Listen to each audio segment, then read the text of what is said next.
noches. ¿Qué tienen en común enfermedades como la fibromialgia, el intestino irritable, la migraña y el síndrome de fatiga crónica? Todas ellas son consideradas como enfermedades invisibles, ya que no se pueden detectar en una prueba médica concreta. De hecho, se diagnostican por eliminación. Todas ellas son dolencias crónicas, hoy por hoy incurables, y que merman en gran medida la calidad de vida de quienes las padecen. Muchos enfermos afirman sentirse incomprendidos por la sociedad, que desconoce la importancia de estos trastornos, y por parte de la clase médica, que en ocasiones tarda años en encontrar un diagnóstico. 30 Minutos ha querido acercarse a las vidas de 4 pacientes que sufren dichas dolencias. Todos se sienten enfermos invisibles. Me dolía mucho los brazos, me cansaba al masticar, me cansaba al hablar, se me cayeron los párpados. Me acuesto después de una cena con amigos y me levanto con un dolor de cabeza horrible. Era como si tuviera un grupo de trabajadores dentro de mí construyendo un edificio. Le dije los síntomas y me dijo, es colon irritable. Y le dije, ¿y eso qué es? Y me dijo, eso es estrés. Tienes que estar tranquila y ya está. Dolores extraños, musculares, que me dolían los brazos y luego las piernas, y el otro día la espalda y luego el tobillo. Y yo, claro, pues no llegaba a una conclusión, no podía ir a un especialista porque no había ningún especialista de todo.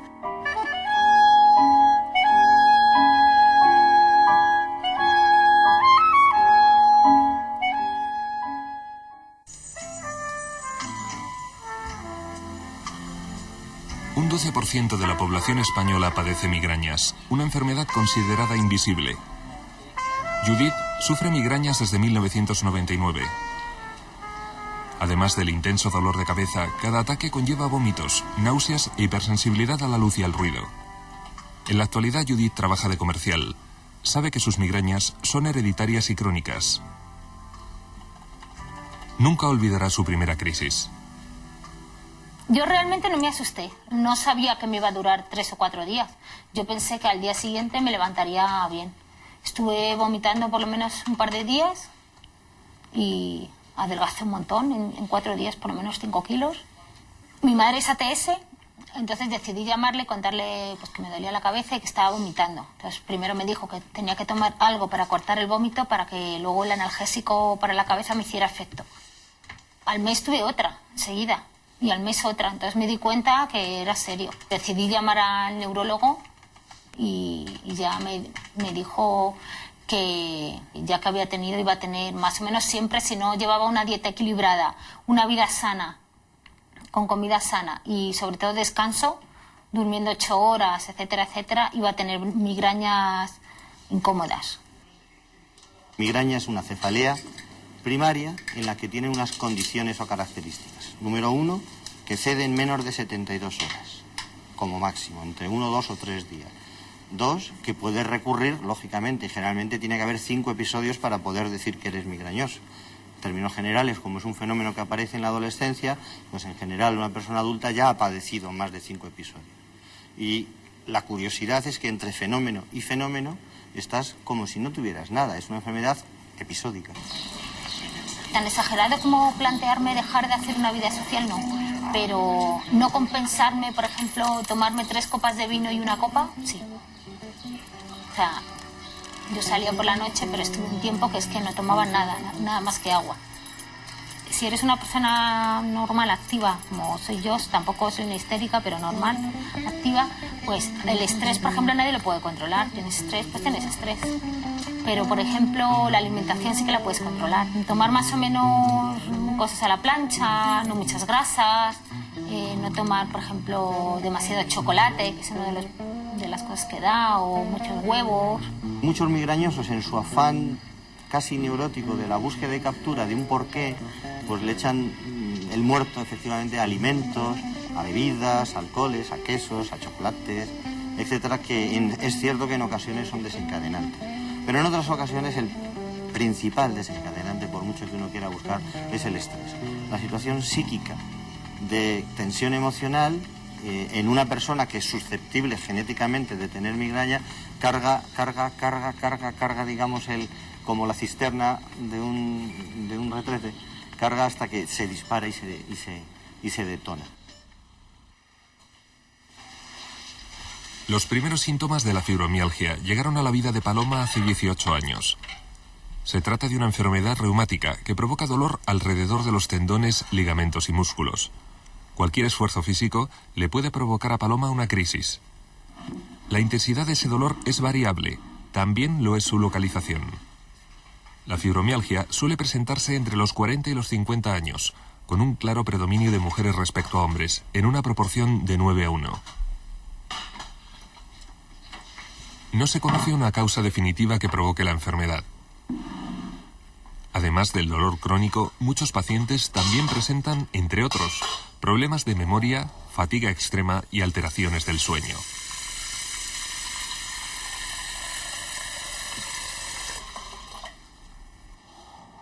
Yo no conocía la fibromialgia. La fibromialgia yo me enteré que existía como enfermedad cuando lo empecé a padecer yo. Pasé por el protocolo de la enfermedad. Primero por el médico de cabecera, por el psiquiatra y finalmente por el reumatólogo. Y fue el propio reumatólogo, el especialista, el que me dio un diagnóstico en serio.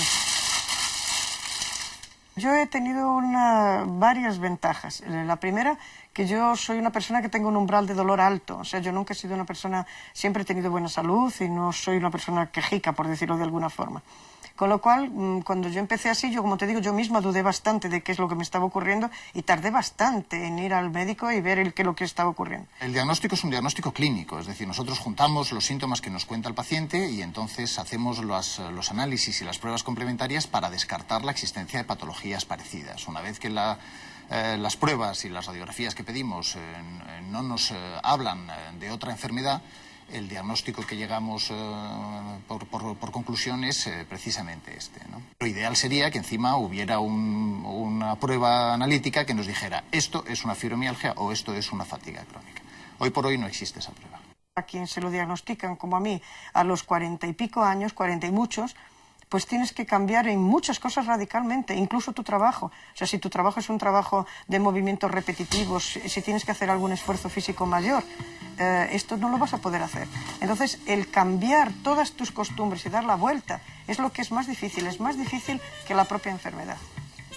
Si se te va la mano, el dolor queda ahí, queda un día, quedan 2, quedan 3, o entonces tienes que apelar a los analgésicos, a estar tomando medicamentos para controlar el dolor. Entonces, efectivamente, en una enfermedad crónica como la nuestra, que no tiene ningún medicamento diseñado para nosotros, es complicado tomar medicamentos constantemente. Yo trabajaba en informática y yo seguí trabajando un tiempo más, pero efectivamente, o sea, el movimiento del ratón constante es un movimiento muy nocivo.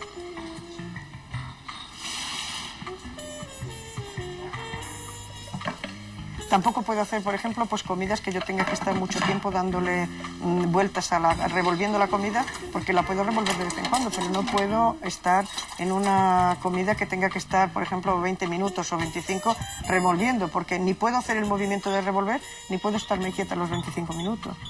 Por ejemplo, ahora cuando yo estoy arreglando una verdura, pues bueno, pues para limpiar las verduras que sean, pues me tengo que sentar porque no puedo estar mucho tiempo de pie, porque el tobillo me duele desesperadamente, el pie, la pierna. Entonces, la cadera, como no consigues hacerlo, bueno, pues te tienes que sentar, cosa que yo no hacía antes. En estos momentos se piensa que lo que hay es un trastorno de los neuromoduladores cerebrales, ¿no? Una serie de sustancias que hay en el cerebro que se encargan de que las neuronas y que los nervios funcionen, ¿no? Entonces, estas alteraciones son las que probablemente desencadenan un aumento de la sensibilidad de ese sistema nervioso a padecer determinados síntomas, por ejemplo, el dolor. O sea, en los pacientes con fibromialgia existe un umbral disminuido para el dolor. Es decir, lo que a ti no te duele, a un paciente con fibromialgia sí le duele. Entonces, ¿por qué? Si es el mismo estímulo doloroso. Pues porque el umbral que tiene ese paciente está disminuido. El síndrome de fatiga crónica es otra enfermedad reumática considerada invisible. Teresa es uno de los 15.000 pacientes diagnosticados con este trastorno. El día 25 tengo que ir al médico a Barcelona, ya sabes. Y bueno, pues quería saber cómo tenemos que preparar unas reuniones en Barcelona, a ver si lo podemos hacer coincidir, porque, claro, a mí como siempre me viene bien. ¿Qué te van a hacer? ¿Algunas pruebas o algo esta vez? Sí, ¿o tienen que hacer revisión? unas pruebas cerebrales, que son en 2 partes. Y me hacen la primera y al cabo de unos días me hacen la segunda. Y por cierto, ¿qué tal andas? Pues, bueno, como siempre, más o menos a días, ¿no? En general, regular. Sí, Hay días es que aquí no te notamos nada, Teresa. Sí, no, lo que pasa que bueno, a mí me viene bien venir a trabajar. Es difícil intentar explicar lo que es una enfermedad que tienes una debilidad extrema, porque cuando tú dices a alguien que estás cansado, ¿quién no está cansado? Yo, por ejemplo, yo sé que ahora mismo tengo fiebre, pero claro, nadie lo sabe. Claro. Lo sé yo que la siento. Es que nunca quieres demostrar que estás enfermo. Yo no sé si realmente la enfermedad la tengo aceptada o no. Yo pensaba que sí, pero a veces pienso, bueno, a lo mejor si tampoco quiero mostrar que estoy enferma, aunque yo no tengo ningún problema en hablarlo delante de todo el mundo, y a lo mejor es que no aceptamos que estamos enfermos, o sea, que tienes una limitación realmente. Sí. Yo empecé a encontrarme extraña, sobre todo lo que era físicamente, de resistencia física y de cansancio. Yo empecé a sentir un cansancio. Por ejemplo, yo hacía mucho ejercicio, hacía a lo mejor 7 u 8 horas semanales de ejercicio y llegué a empezar a no poder abordarlo. O sea, iba al gimnasio y si daba una clase de aeróbic iba a rastras, incluso había veces que llegaba y no podía ni desnudarme. Y entonces yo empezaba a encontrarme extraña, pero digo, bueno, pues será cualquier cosa, siempre nos hemos podido encontrar cansados en algún momento. Pero yo empecé a tener miedo hasta las relaciones sociales, que es una característica para mí muy importante y muy peligrosa de la fatiga crónica. Seguí con el periplo de médicos, reumatólogos, fui a la Clínica Universitaria de Navarra, hasta que yo una vez leí en el periódico sobre Manuela de Madre, que era alcaldesa de Granollers del Partido Socialista y hoy está en la Generalitat, y que padecía fatiga crónica, y digo, yo tengo esto. Es que me sentía totalmente identificada, eso es una característica, casi todos los enfermos nos hemos sentido identificados en algún momento cuando lo hemos leído, ¿no? Y la diferencia entre fatiga crónica y fibromialgia, bueno, supongo que hay distintas teorías. Hay médicos profesionales que piensan, hay algunos que piensan que es lo mismo, otros que lo disocian. Lo que sí que parece es que por lo menos tiene un tronco común, ¿no? Tenemos una sintomatología muy parecida, temas de dolores de cabeza, dolores musculares, cansancio. Lo que pasa que, por ejemplo, en la fatiga crónica, el cansancio, bueno, a mí no me gusta decir cansancio, me parece demasiado leve para lo que realmente es. La debilidad puede ser invalidante, es extrema. En el caso del síndrome de fatiga crónica es el cansancio lo que lleva al paciente a buscar atención sanitaria, mientras que en la fibromialgia es el dolor. Pero pacientes con fibromialgia, hasta un 90% padecen un cansancio insoportable, y pacientes con síndrome de fatiga crónica, pues hasta un 60 o 70% padecen artromialgias. Susana sufre desde hace varios años el denominado síndrome de intestino irritable, también conocido como colon irritable. En su caso, se manifiesta por fuertes dolores abdominales, estreñimiento, náuseas y una extrema hipersensibilidad e intolerancia frente a determinados alimentos. Este trastorno crónico suele aparecer antes de los 35 años. El intestino irritable se diagnostica por eliminación de otras enfermedades, ya que no existe una prueba específica que lo detecte. Muchos pacientes esperan años hasta que conocen su diagnóstico. Todo lo que comía me sentaba mal, todo. Comía un poco de pan con jamón york, me sentaba mal. Ya dejar de comer, me fui informando, me dijeron lo que eran las intolerancias. Me hice un test, me quitaron el trigo, la leche, los huevos, claro, lo que se come a diario. Entonces es un cambio muy drástico de dieta. Una visita mía al supermercado es comprar muy poco. Todo tiene azúcar o trigo. O sea, el 90% de los alimentos que encuentro, si lees los ingredientes, tienen azúcar o tienen trigo o tienen agentes químicos que también me suelen sentar bastante mal. O sea, si no puedo tomar azúcar y tienen otro producto que azucare el producto, me sienta mal también. O sea, que es que todo tiene muchos productos químicos. Yo tengo el 67. 67, ¿le tocó? ¿Me das unas chuletas de Rosenthal? Muy bien. 4 o 5 solo. Muy buenas, por cierto, muy buenas, muy buenas. Han tocado el centro. Son buenas. Y el precio que tienen ya pueden ser buenas. Pero ninguna con queso. Desde luego. Con palito, joven. Sí se lo doy a mi perra, los huesos. ¿Qué más tiene usted? Nada más, hijo. Muy bien. El 11, por favor. Pues en el supermercado te puedo comprar unos filetes de carne que los hago a la plancha, la única manera como los puedo tomar. Puedo comprar pescado para hacerlo a la plancha, pero ya abrir latas y algo preparado que te lleva menos tiempo cocinarlo y todo eso, nada, porque todo tiene mucha química. Yo, pues, no sé, cuando veo chorizo o morcilla o una barbacoa y ves que no te lo puedes comer, pues lo pasas muy mal, ¿no? O yo que sé, un cumpleaños y ves que pues te puedes tomar a lo mejor un poquitín así de tarta a ver si no reaccionas, pero claro, ya estás acostumbrado a tomarte una ración y no puedes. Y la verdad es que te corta mucho porque te sienta bien, tu estómago lo digiere perfectamente y tú te sientes bien. Y después de 2 horas puedes estar retorciéndote de dolor, con retortijones, irte a casa porque no puedes estar con la gente porque te encuentras muy desagradable.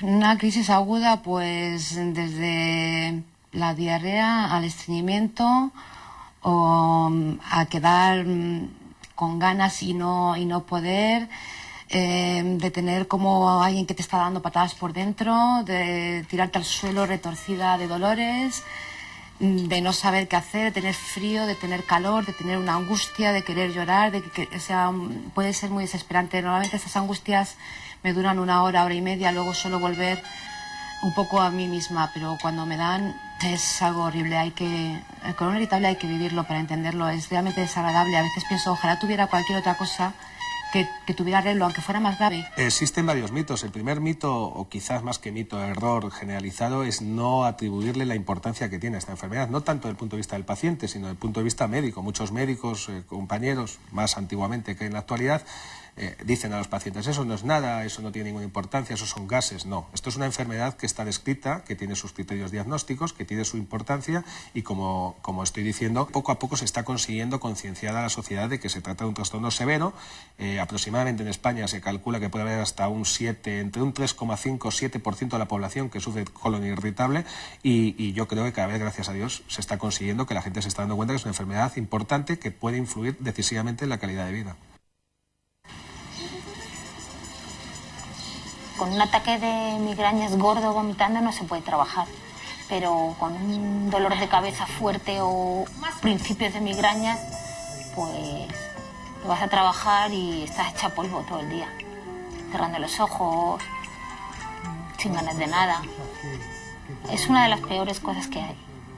Incluso en mi caso es casi peor que yo, por ejemplo, que he sido madre y he tenido un niño, casi prefiero un parto que una migraña.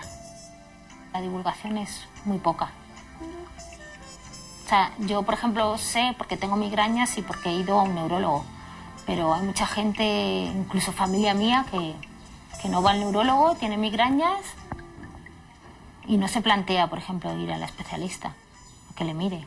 Prefiere sufrir, o no sé si sufrir, pero a lo mejor tomarse un gelocatil, otro, y con eso va tirando, y me parece un error. Si en la familia hay migrañosos conocidos, pues digamos que esto es un hecho que se transmite de generación en generación, en el sentido de que te suelen decir, buf, pues esto le pasaba ya a tu abuela, y esto es así, esto es ajo y agua. Esas enseñanzas familiares, ese arraigo, esa urdimbre cultural, en la familia te la cuentan. Entonces tú normalmente no vas al neurólogo, precisamente porque ya sabes que esto es lo que hay, que esto es de familia, que además se quita de esta manera, se quita mal. El dolor es más o menos por las sienes, va desde la sien hasta lo que son los centros de los ojos, pero sobre todo en uno de los ojos muy diferenciado, como que casi no se puede abrir cuando te da. Principalmente lo que te apetece es estar sola en una habitación a oscuras y sin ningún ruido. O sea, sola, sin nadie, una habitación no demasiado calurosa, más bien fresquita, pero sobre todo lo que más, el ruido y la luz. Entonces, principalmente hay que bajar la persiana y decir en la casa que no, como que no te molesten. Mi marido lo único que cuando yo me levanto a lo mejor con un ataque de migrañas, lo único que hace es coger al niño de donde esté y traerlo aquí al salón. Y de lo que es del pasillo hacia allá, nunca viene. Ni él, ni deja venir al niño. Hace como... Al niño le dice que no estoy. Yo traté de explicárselo a mi marido, que gracias a Dios pues lo entendió bien, tardó un tiempo también en darse cuenta de que hay ciertas cosas que yo no puedo realmente hacer y que él ha tenido que ir empezando a actuar en áreas en las que él no actuaba, en la casa principalmente, cosas que yo no puedo coger, que no puedo abrir un tarro porque no tengo fuerza, porque la mano no funciona, que no me puedo subir a una escalera, que no puedo... Pues una serie de cosas que no puedo hacer o que impliquen movimientos que luego implican en un dolor mayor. Hubo una época seguro de adaptación, esto seguro. Hubo una época en que, bueno, pues había cosas que yo quería hacer. Yo era una persona que caminaba bastante, que ahora ya, bueno, puedo caminar, pero un poquito, no puedo estar muchas horas seguidas. Pues estoy muy cansada, como siempre. He tenido una mañana muy movidita y ahora estoy, pues, muy cansada. Por eso me he sentado. ¿Y qué vas a hacer ahora? Pues de cualquier manera voy a tener que planchar, con lo cual, si me traes la plancha y la tabla, que yo ya sabes que tengo complicado este tipo de movimiento, pero yo te lo agradecería mucho. Vale, lo veo por ello. De la piel para adentro todos estamos solos. Aparte de esto, yo creo que es así. El que lo quiere entender, tú se lo explicas con la mayor buena voluntad, tú pones todo de tu parte para participar y para hacerlo bien, y el que lo entienda, lo entiende, y el que no lo entiende tienes que dejarlo. Porque si no, efectivamente, la vida es muy difícil, muy difícil. Con respecto a mi pareja, que al fin y al cabo es con la que vivo, él no la ha llevado tan bien, pero por el tema de... Yo siempre he pensado que lo veía más grave de lo que yo lo veía, ¿sabes? Él, si yo me ha visto muchas veces tirada como un trapo, sufría mucho al verme, entonces no quería ni verme. No quería ni verme, no podía. No es que no quisiera, es que no podía verme así. Lo pasaba fatal. Entonces, claro, ya digo, pues yo qué culpa tengo, claro. El pobre lo decía por en plan de que sufría por verme así, ¿no? Pero no lo aceptaba. Y luego cada vez que íbamos a un médico y eran respuestas negativas de todo tipo, se enfadaba, lo llevaba mal. La familia pues lo entiende porque es tu familia y tiene que entenderlo, pero a veces pues lo encuentra dura, ¿sabes? Estar aquí, echa polvo, no te ven nada. Y dicen, bueno, pues venga, anímate, vamos a tal. Y dices, es que no puedo, es que me encuentro mal, estoy desagradable. Te afecta mucho la vida social. Yo dejé de salir, pues salir con los amigos y decir yo quiero un vaso de agua para beber, cuando todo el mundo pues bebe cerveza, y yo siempre he bebido cerveza, y te vas a un bar y no puedes decir pedir un zumo porque también me sentaba mal, pues dejas de salir, evitar un poco, no puedes salir a cenar porque todo te sienta mal también, nada más que puedes hacerte tus cosas en tu casa, lo demás pues no puedes probar ningún plato típico. A veces me han dado crisis muy fuertes, me han dado ataques de bulimia, que yo nunca he padecido eso, y me han dado ataques de ansiedad a veces después de haber bebido algo, por ejemplo una cerveza o dos, me ha sentado mal y ataques de ansiedad tremendos, cuando yo nunca he sufrido de ansiedad, ni de bulimia, ni de nada parecido.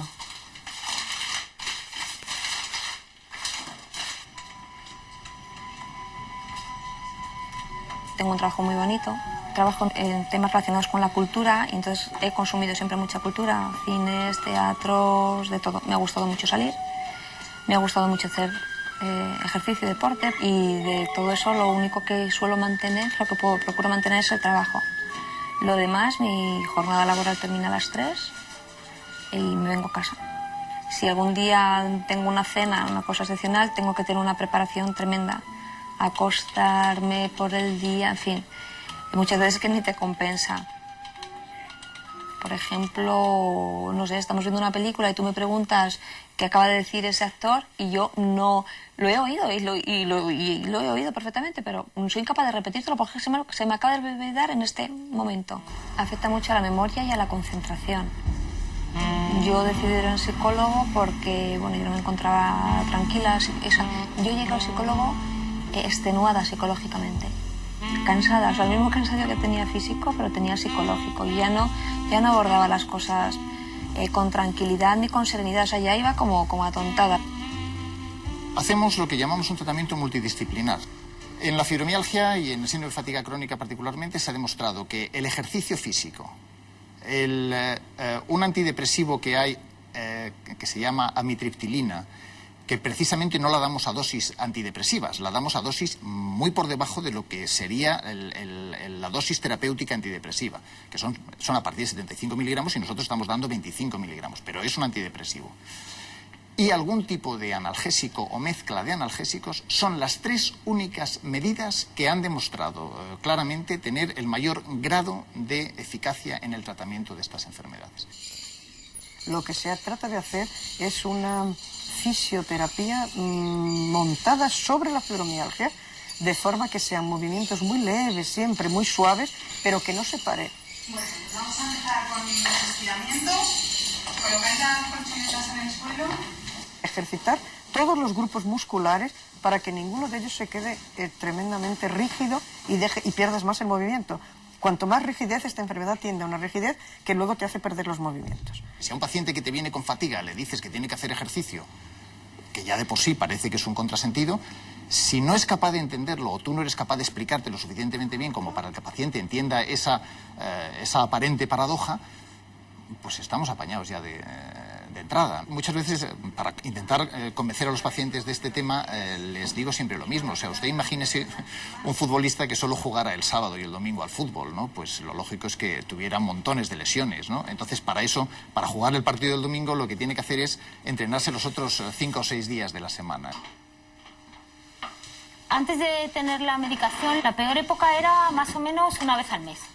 El tratamiento tiene algún efecto secundario. A mí, según me dijo el neurólogo, al ser yo una persona sana, me lo podía tomar sin problema. Tengo la tensión bien, todo bien. O sea, yo no sé si se lo podrá tomar todo el mundo. Yo por eso recomiendo a la gente que tiene migrañas que vaya al neurólogo.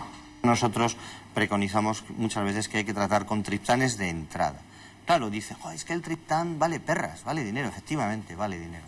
Pero la velocidad con que te lo quita es tan agradable proporcionalmente a lo otro, que muchos enfermos que dicen, no, es que a mí me va muy bien, el famoso metamizol, me tomo 2 cápsulas, luego me tomo otras 2, luego por la tarde-noche me tomo otras 2 y luego al final otras 2 y ya al día siguiente estoy bien. Digo, tú no conoces un tratamiento correcto.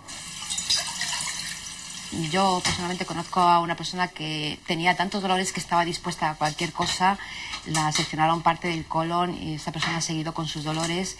Otros médicos que he ido, el de cabecera, pues siempre insiste mucho, tienes que aprender a vivir con tus síntomas, es nerviosismo, es psicológico. Y yo le he dicho, bueno, pues a lo mejor es algo psicológico, pero estoy seguro que también es físico, puesto que cuando una dieta muy estricta, pues estoy mejor. Si mejora la dieta, evidentemente es lo que como. El otro gran mito que existe, también muchas veces alimentado por nosotros mismos, por el colectivo médico, los especialistas en el aparato digestivo, es atribuir siempre a esta enfermedad el trastornos psicológicos. No es cierto. Los trastornos psicológicos o la influencia que puede tener el estrés en este tipo de pacientes es un factor más de los algunos que conocemos que pueden influir. Es más, nosotros a nuestros pacientes siempre le decimos la misma frase.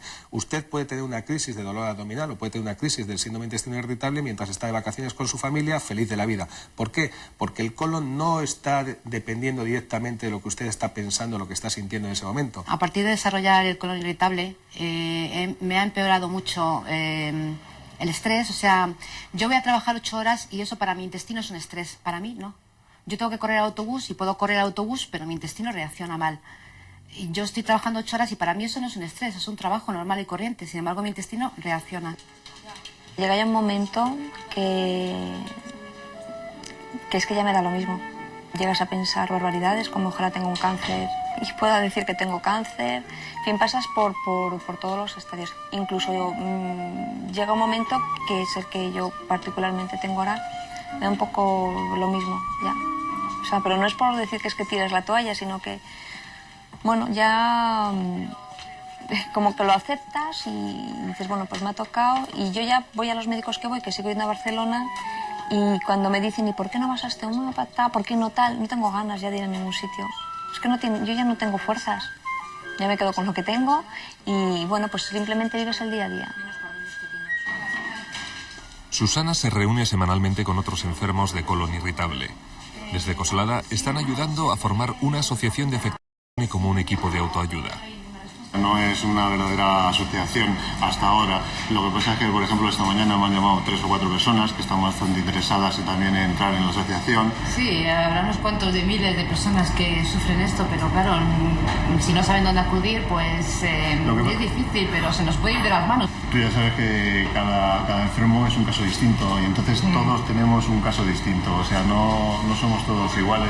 Entonces, igual que yo tengo diarrea, que me limita, como tú bien sabes, hasta, yo que sé, hasta viajar en avión, pero no por el hecho de viajar en avión, sino por el hecho de que tengo que desplazarme desde mi casa hasta el avión, que es lo curioso. Lo malo es cuando eres más joven, tienes que cogerte el autobús, tienes que ir a la universidad.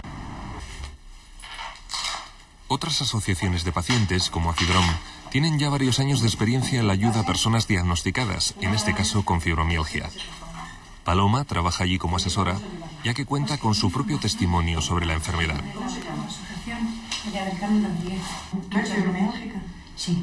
¿No tienes ya la fibromialgia Sí, diagnosticada en después de firme? muchos años, soy ama de casa y es que es horrible, yo lo paso fatal. En Claro. casa, de los movimientos, de hacer muchas cosas, pues lo paso fatal. Sí. Lo que pasa es que tampoco veo que la familia comprende esto mucho, aunque estén viviendo contigo, porque el aspecto, por ejemplo, hablo por mí, el aspecto mío pues tampoco es de una persona que tiene tanto dolor, pero es que es un dolor tan insoportable algunas veces. Precisamente para compartir las vivencias de quienes padecen estas enfermedades invisibles, existen terapias de grupo.